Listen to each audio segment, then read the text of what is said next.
కానీ కల్వరి కీర్తన పుస్తకం ఇలా ఉంటుంది. డాష్ నా కాపరి, నాకు ఏమీ తెలియదు.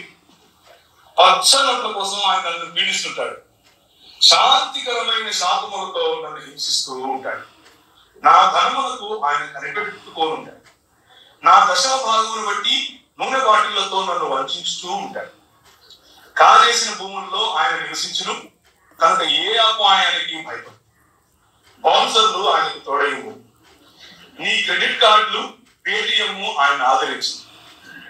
స్మార్ట్ ఫోన్ లో సెల్ఫీల ఎదుట ఆయన నాకు భోజనము సిద్ధపరచు. ఎపిసోడ్ స్పాన్సర్షిప్ తో నా తల ముంచినావు, నా జేబు ఖాళీ అయినది. ఏంటి చాలా మంది కనెక్ట్ అవుతున్నారు. నేను బ్రతుకు దినములన్నీ డాష్ శాపములే నా వెంట వచ్చిన.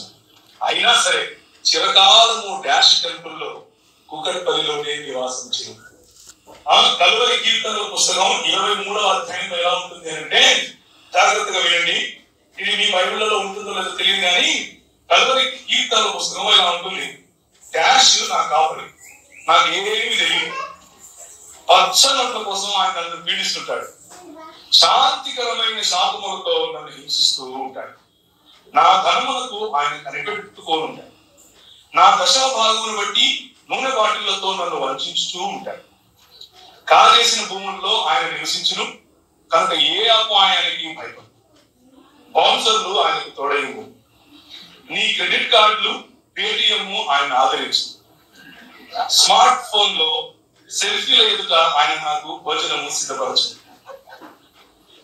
ఎపిసోడ్ స్పాన్సర్షిప్ తో నా తల ముంచినావు, నా జేబు ఖాళీ అయినది.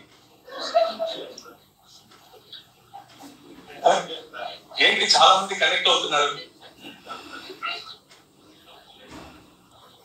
నేను బ్రతుకు దినములన్నీ డాష్ శాపములే నా వెంట వచ్చిన.